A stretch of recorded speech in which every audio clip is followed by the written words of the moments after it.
Good evening, everyone. Welcome to LFC Transfer Room. You have Dan, Reese, Stu, and Jonathan. Thank you very, very much for joining us. Really appreciate you coming to us on this Sunday evening, 7 o'clock. Thank you to the lads for joining me. Really, really appreciate it. So we're going to be discussing today. We're going to be talking about Tyler Morton, Mortgone, as I put on there. Quite funny. He is supposedly RB Leipzig are very interested. Around about £20 million the club has quoted for his signature to sell him over there. We want to discuss whether we think that's a good idea. Would we like to have seen him a little bit more? Do we think this is a good idea? And I want your opinions and your thoughts, and we'll get that from the panel today. Joshua Kimmich, his agentless. He has no agent and he's being advised by advisors, whatever that means. And he has listed only a small number of clubs, of which one of them is Liverpool. Pletty Goal out of Germany has suggested that Liverpool, Real Madrid, Arsenal, Manchester City are the teams which are in with the chance of signing him. He's 29 years of age. Is he not someone that would be interested in? Could he come this season? Could he come again? I want to hear your opinions and your thoughts, everyone, whether you would like him at the team, what kind of price you thought it would be suitable to bring him in at. And then finally, expectations of next season. There's a lot of football to be played next year, and you probably don't need me to tell you that. 2 extra games at a minimum in the Champions League in the qualifying stage, with a potential 2 killers if we don't finish in the top 8. And we'll go into the discussing that and potentially whether or not we have to have this discussion and go a little bit like which Jurgen Klopp used to do, which was just play the kids. And I want your opinions. I want your thoughts. I'm going to get the opinions and thoughts of Reese, Stu, and Jonathan today. So I'll stop talking a minute. Reese, how are you, mate? How are you reacting to the news of Tyler Morton potentially on Leipzig's radar? The club, through Paul Joyce, has said £20 million. What do you think of that? Are you happy? Are you sad? How do you feel? It's the first I'm hearing of it today. I did say before, obviously, we have a lot of players that are coming back from loan, and we do have a lot of midfielders. So I did say, I can't remember which stream, but that we're not going to be able to keep everyone. Some people are going to have to get sold, and some people are not going to have to get put on loan. So not really too surprised. Obviously, if we were selling for that, that's kind of a good deal considering. But not too surprised, because I know for us to get other players in, some players have to go on loan and some players have to get sold, because we do have a lot of midfielders. We certainly do. We do have a lot of midfielders, and I seem to recall, I remember when he made his debut, I believe it was either League Cup or the FA Cup, and he looked fantastic, to be honest. I remember remarking, saying on Twitter all he needed to do was get himself in the gym and start eating a bit more. And there's a real player there. He just looked like a small guy. And he's gone out there and he's grown. And statistically, he is the most press-resistant player in Europe. Take of that what you will. It shows there must be something there. He's up there with some of the very best names in the game. Young, under 21 years of age, English, homegrown talent. Stu, how do you feel about this news? I think we've been on together when we discussed about players on loan or sell. I honestly felt like he'd be someone who could well be part of the team. How do you feel about it? I was a little bit surprised at the link to Leipzig. I think it's flattering from his point of view to have a team like Leipzig, because they're known for picking out good young talent out. Leipzig are probably looking at it like the same as Dortmund do from their point of view when they brought over Sancho, Bino Gittins. They're looking to bring over some English talent to Germany, and they probably think they could get him for. I'm guessing they probably didn't expect 20 million. I didn't expect 20 million, so they're probably not expecting that either. But I still wouldn't sell him. I was still expecting him to be in and around pre-season, and then maybe do one more season out on loan. I do think he has got the talent there. I think he has bulked out a little bit, like you pointed out. He needed to put a little bit more timber on. But with that, I didn't realize that statistic of his press resistancy. That shows that he is a good player. He's already shown that he's a decent passer of the ball. He can ping it about a little bit. He's done that with Hull all last season.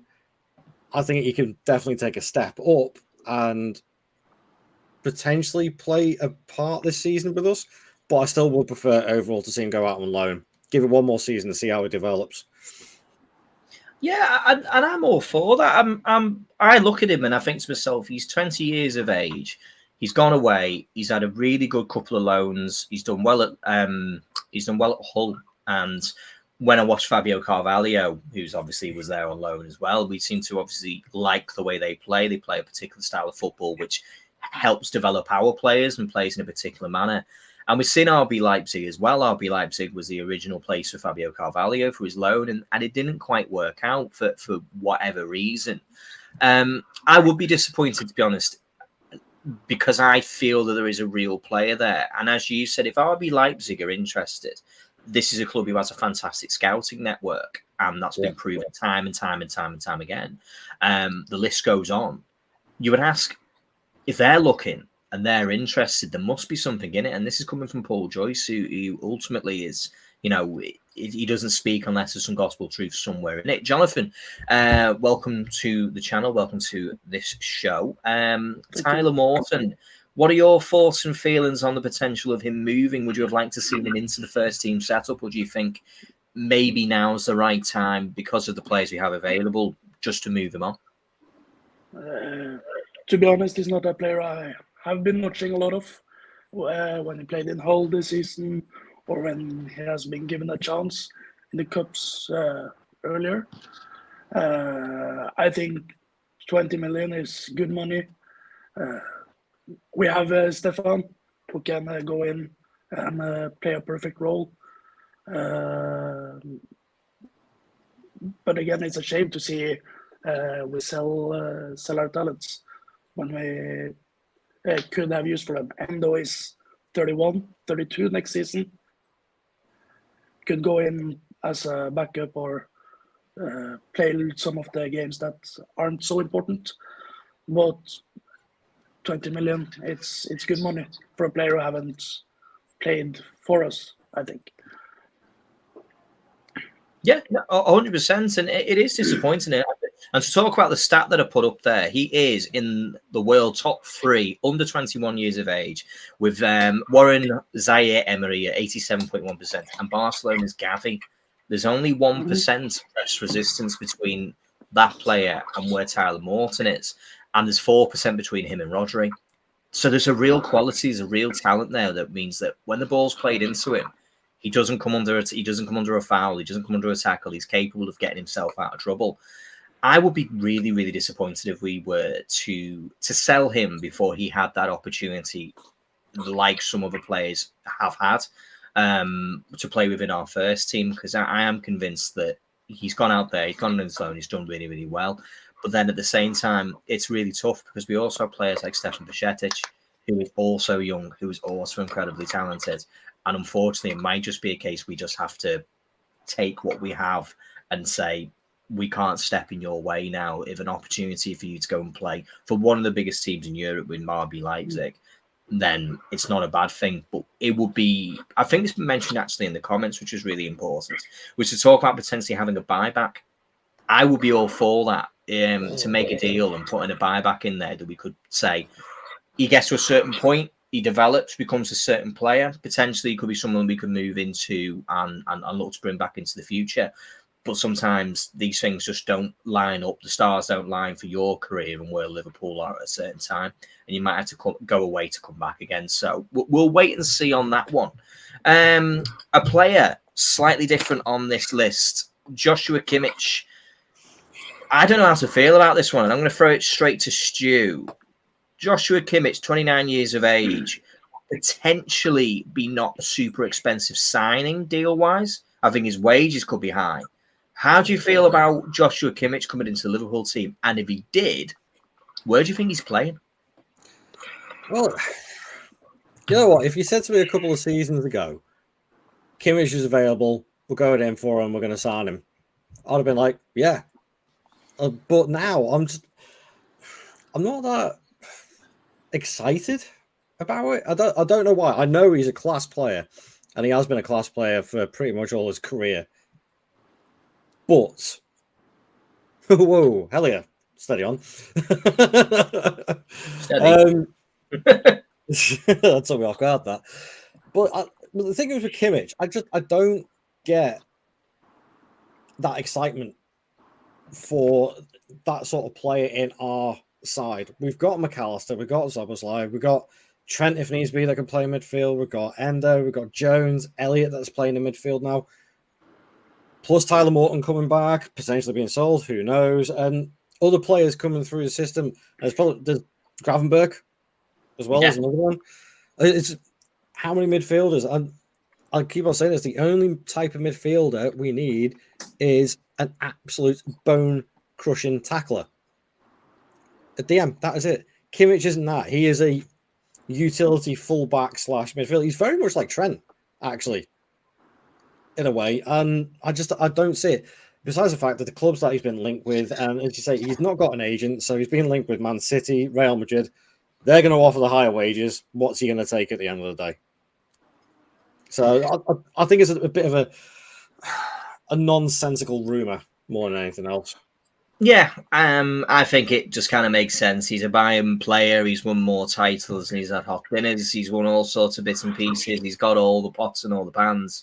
And you would kind of link yourself probably at that age still that you would have 3 or 4 years, you would say, still at the top, potentially, of a player of his quality and his talents. Now, Tanya Connor, Kimmich is not a Liverpool signing, too old. Reese, how do you feel about this statement? As a 33-year-old, I am offended. I would take him, to be fair. Obviously, I would have liked him a couple years ago, like as she was saying, when we were linked to him before. But I would take him because for me, he's experienced.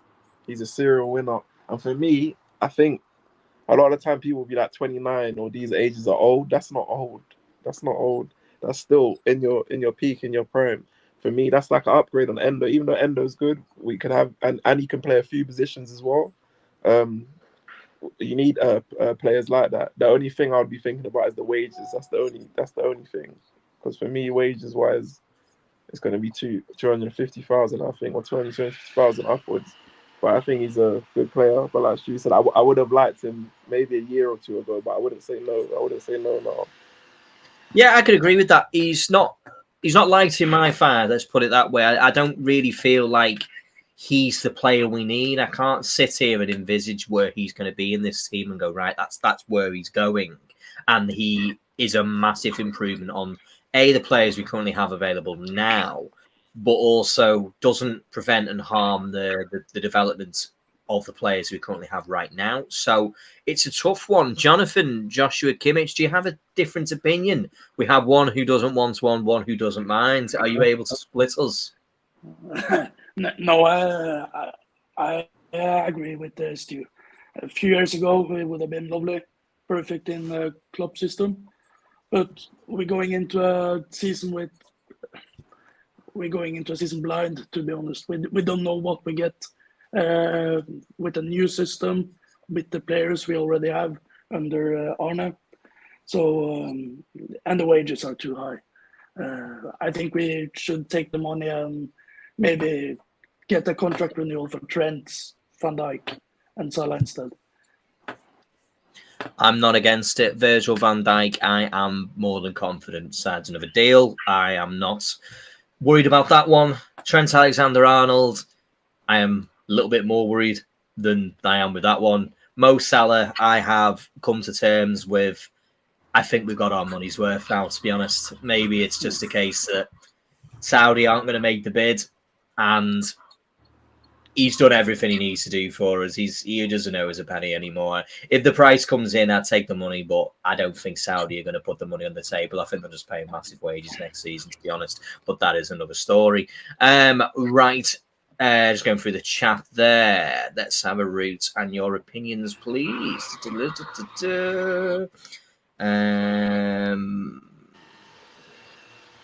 Guys, give us the most realistic signings Liverpool could make right now. Only non-reliable sources keep giving different names every day. Yes, that will do it to you when engagements are based on monetization through X and Twitter. They will link anybody and everyone. As it stands right now, the Lenny Yoro, which I saw your message before there. I put your comments in there, Mazzy. I have my own theory. I have my own opinion on the Lenny Yoro situation. I think Liverpool absolutely would like to sign him as a player. I don't think there's any question that they wouldn't be interested in bringing him in. I have a little theory though, and my theory is I believe that Liverpool are playing the game with his agency. Sometimes with agencies, you've got to keep them sweet. They want the best money and the best value out of the deal to get a price this season, because if they don't get a fee, they don't get a fee either. There's money to be made in that. I have a feeling now that they know that he wants to go to Real Madrid. There's talk about Real Madrid are wanting him to stay another season and then come for free. Well, we'd all like that, wouldn't we? But Lille don't make anything out of that situation. It doesn't benefit them to have a player on cruise control next season, Lenny Yoro. We'd be too frightened to get an injury and would probably put quite a disappointing situation in next year, knowing full well he's getting his move. I have a feeling that if Real Madrid decide to drop out, Liverpool will be right in there for him. That is my thoughts and my opinions on Lenny Yoro. But as it stands right now, we're waiting and seeing. When clubs and countries start getting knocked out of the Euros, we will start seeing a big difference between those situations. So we will see from there. But, right, what I want to go into, and this is the biggest part, and I've left the largest part of our conversation for this one. Next season, there's an awful lot of football to be played with the extra 2 games in the Champions League that have been added, 8 guaranteed group games in the new Swiss system, which is a league table.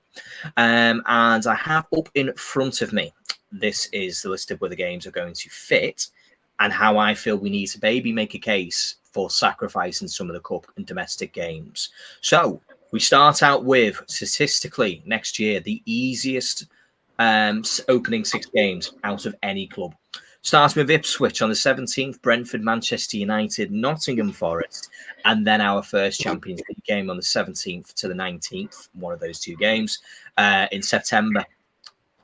We then have 1st and 2nd of October, then the 22nd, the 23rd. There's a lot of football that needs to be played within the first 4 months. There's international break within there as well. So a lot of these players aren't going to get a lot of opportunity. I'll go over to Jonathan. Next year, what are your expectations for Arne to come into this club, a new Champions League, Liverpool 2.0 as it's been called? If we keep the squad together, how would you feel about the League Cup and the FA Cup? Do you still feel that he would have a pressure on him to maybe try and deliver a trophy early on? Or do you feel like I would feel, or do you feel that other fans would be accepting that if he can't deliver a trophy and make sacrifices, would you be happy to go out of those competitions? I wouldn't mind playing Klopp said, the young boys in the League Cup. The FA Cup is more of a cup. But again, if he wants to sacrifice that to focus on a top 4 finish and get top 8 in the new Champions League system, I would be happy with that. But this is a transition season. I would top 4 is their goal, and we have to build from there, I think. No, 100%. That makes sense. Reese, next year, League Cup, would you be happy to see quite literally the kids playing, or would you feel that potentially that we need to kind of still treat that just to get the fans on side, just to keep the good feeling going? Would you be happy to see us more playing a stronger team like we saw in the last couple of seasons under Klopp? I would play the kids with maybe 1 or 2 experienced players, but my priority would always be, even though you would like to win everything, a trophy's a trophy. My priorities will always be the Prem and the Champions League. So if I have to sacrifice like League Cup or FA Cup, then the young players can play there, because they're not going to play in the more important games. And especially with the new format now, the Champions League, my expectations for this season, with minimum should be top 4, but I would like a title challenge as well. I don't see why not, because we do have a good squad. We just need 1 or 2 players. So yeah, I would happily sacrifice the cups for the Champions League and the Premier League, and especially Champions League as well, because we have that heritage with the Champions League. So yeah, and I want to see us win the Premier League again. So yeah. No, of course, absolutely. Those should be our priorities, and in the beginning, under the Jurgen Klopp periods, the League Cup and the FA Cup was seen as a place where he didn't take it as seriously and didn't care quite as much, and was happy to play a younger team in those situations. However, that's kind of been put on its head, and we would see quite strong, squads coming out there within the League Cup and the FA Cup, and that's probably why we've been in and bounced in both those competitions in recent history. Stu, League Cup next season, it's the first opportunity. It's the first opportunity winning a trophy, the first final. Yeah. How are you feeling about potentially saying, right, lads who sit on the bench, who are senior players, you play, and then basically your under 21s and your fringe players? How would you feel about that? How would you feel? I'm absolutely fine with that. I'm even fine with that in the FA Cup, to be fair. I think like we said, we've got a strong enough squad, especially when they're all fit. And then, again, that's what it'll come down to, as well as like sort of injury status of a few players. But the squad players who are on the bench, so what I'd consider this year the likes of Gravenberch, Gomez, those sort of players, they play the cup games, the FA Cup and the Carabao Cup games. With the under 21s, as I say, you got, depending on what happens with their transfers and loans this summer, you still potentially got the likes of Jayden Danns to get more game time in the cup competitions. Trey Naoni, Amari Diallo, as well as a few other young lads coming through the system to give them a bit more game time. I think that's probably the most sensible option. I'm actually in agreement with Reese on this one. I think we should be pushing top 4 title challenge again and going for a real good run in the Champions League. I think our first team squad is more than capable of that, and our reserve squad and under 21s are more than capable of doing decent cup runs as well. More than capable of it. I would absolutely agree with that. And I always think, and there's always the age-old adage, if you want to win something, you should be able to beat the best. And I've never agreed with that statement, because it's not about, you can somehow end up in a semi-final of the League Cup just by being a little bit lucky with your draws, with as to who you play against. And that isn't just saying, oh, we will play against, championship level squads, League One, lower part of the Premier League, up to, say, the semis or the quarterfinals. It can be a case of we actually come up against, say, for example, a Chelsea, and we play them at Anfield. And now what happens is we might be playing a weakened team, but the chances are so are they, because they will also have the same opinion and the same thought and views on this situation. And it can be really difficult, I think, in the League Cup to get knocked out of it, even with your second string team. If you just get those home draws against teams who you would say to yourself, our second string, along with our under 21s, should be more than capable of winning this football match. Jonathan, next season, the League Cup, the FA Cup, 2 competitions which I've really enjoyed winning. I've really enjoyed us being part of it.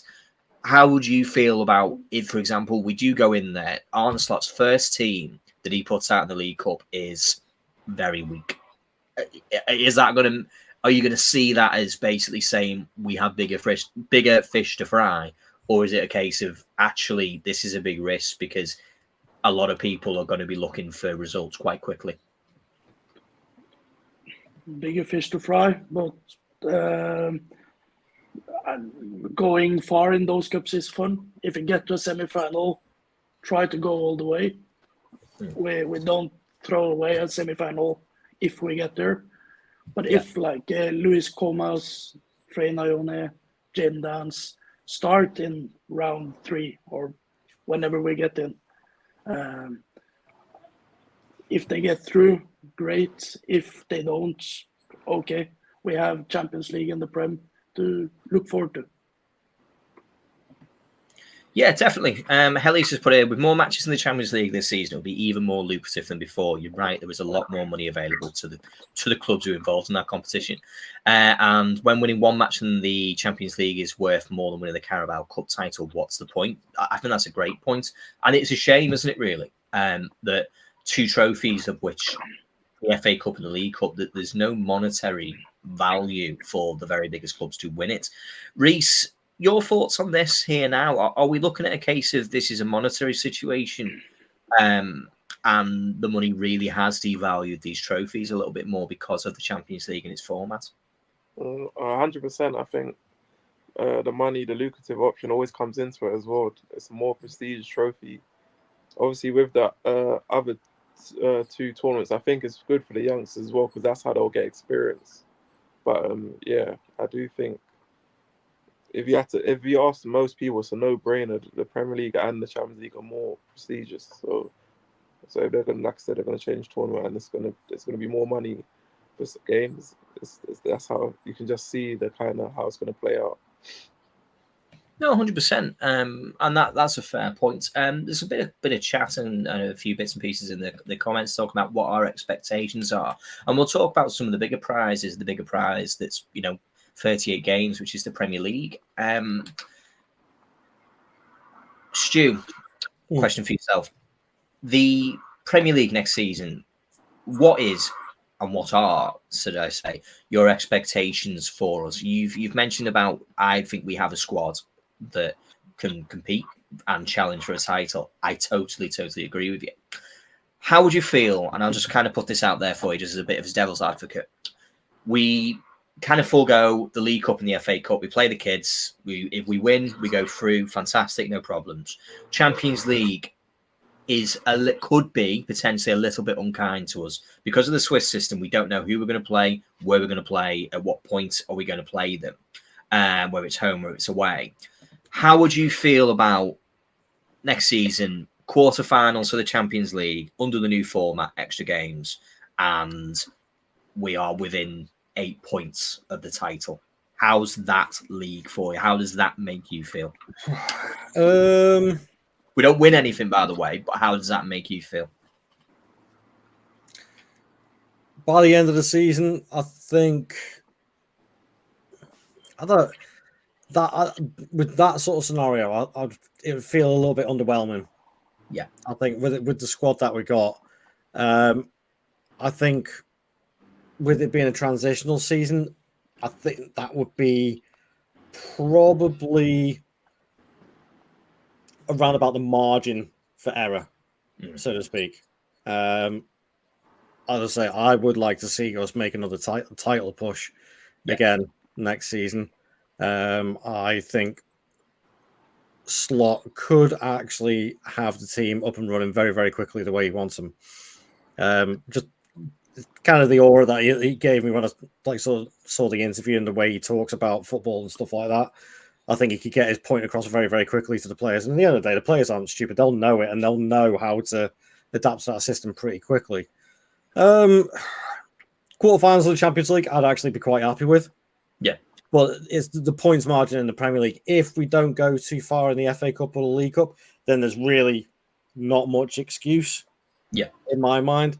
Because the way I've, especially for this season, the way I view the FA Cup and more so the Carabao Cup is I'll be sitting around to the likes of Dan's, Kumas and all that and going, okay, I'm going to give you minutes this season because you're not going out on loan. I'm going to give you minutes this season. I'm going to give you guys the runs, if you stay fit, in the Carabao Cup and the FA Cup early rounds to see how you get on.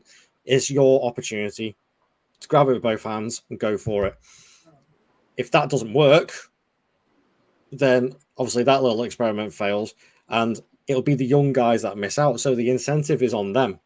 Now, I know football doesn't always work like that. That's an ideal scenario. But that's the way I'd see the season pan out. But finishing 8 points off top, I'd be a little bit annoyed at that. Yeah. No, I would as well. I'd be disappointed as well if we didn't come into this situation and if we do forego the League Cup, we do get rid of the FA Cup and we treat them as basically saying that this is a youth competition for us at the moment. What matters is the Premier League and the Champions League. They're the two competitions at Liverpool. We have to be in the top four next season. That's a bare minimum. Tanya Connor, top four, in my opinion, is not good enough. We have the finances to compete, to be capable of top level and good backup options. I completely agree with you.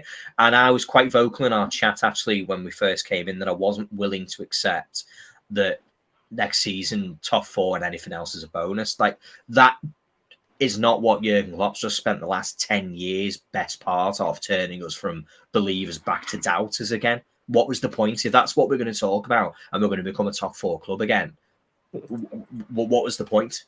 But what have we done? I thought the idea was his progression and constant progression. We have a squad that has Virgil van Dijk and Alisson. I think we can all agree are two of the very best, if not the best, in their positions. We won't get those again. We have to understand that when Van Dijk walks out of that door, God, I hope it's a long time away.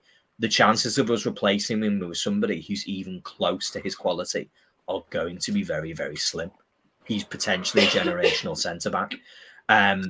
We look into them, look at Alisson. Again, the best goalkeeper I've ever seen in my career. We have these players, Trent Alexander-Arnold, incredible talent. The list goes on. Mohamed Salah will probably still be there. Darwin Núñez is, I still believe he's not far off being what we need him to be, and I'll die on that hill. Next season, I think there's something there for him. Jonathan, next season, do you agree with Tanya? Top four is not good enough, or are you comfortable with the idea that we just qualify for the Champions League again next season and then go again? I can't really see us win a title, win the Premier League next season, and we can bring in whoever we want, but City and Arsenal can go and buy 100 million player each, maybe two. I think top four in a transition season would be good, and have a deep run in the Champions League.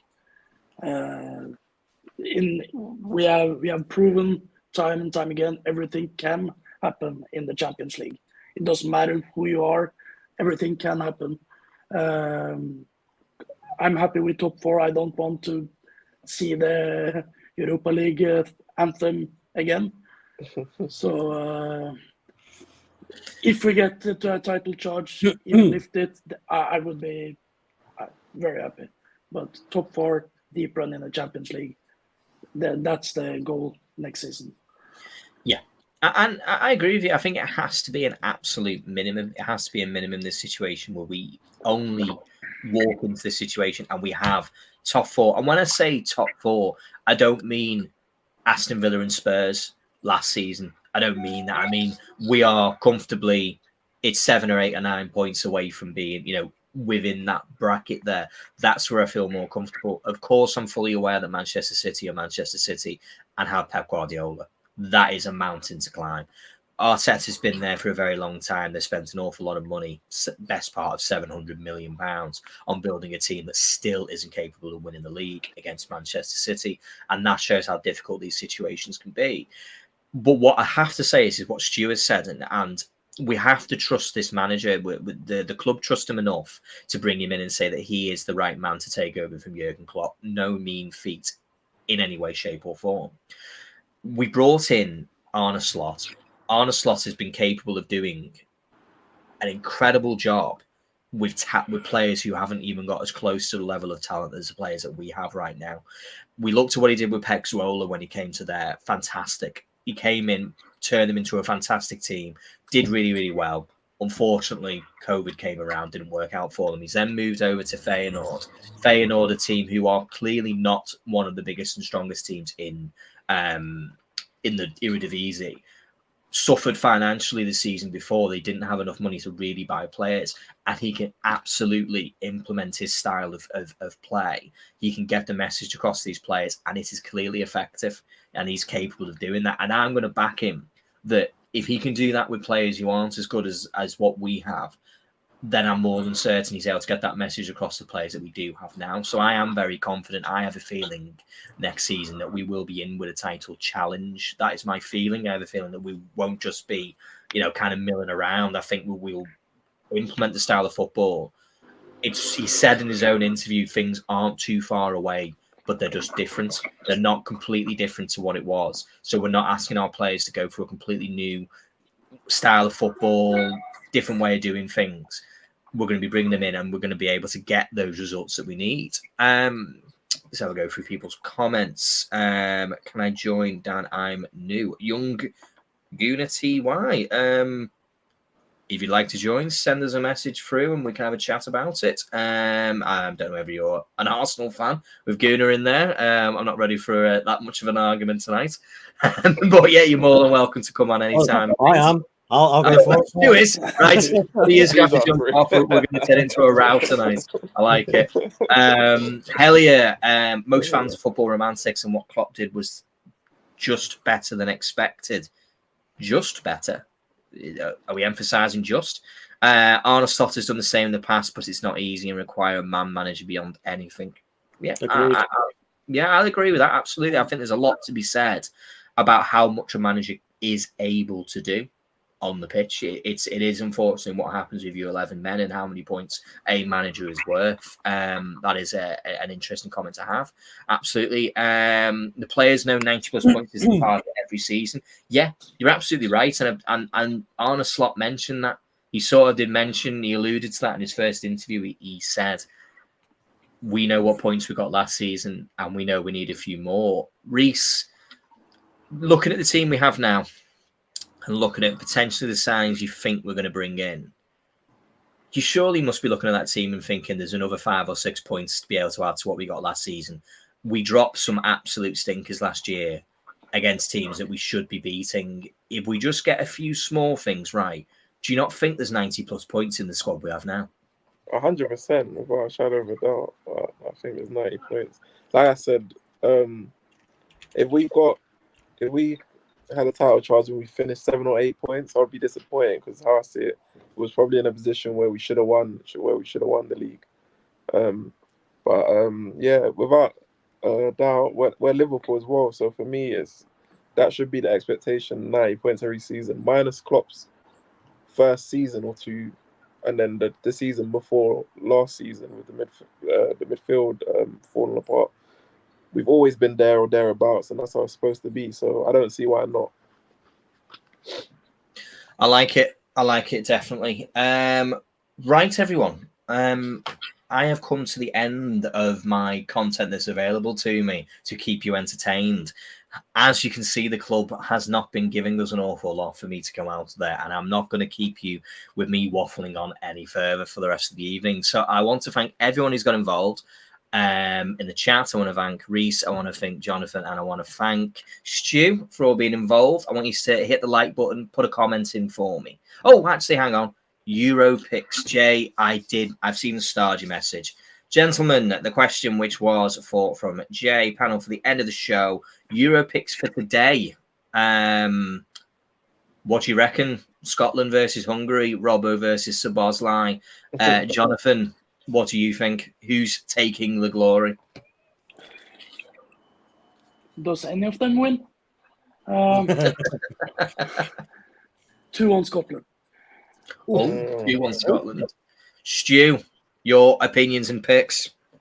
If I don't pick Scotland, my in-laws are going to kill me. So, yeah, I'm going to have to go Scotland. But I think, you know what? Crazy one. I'm going to go 3-1 Scotland. 3-1 Scotland. Good God.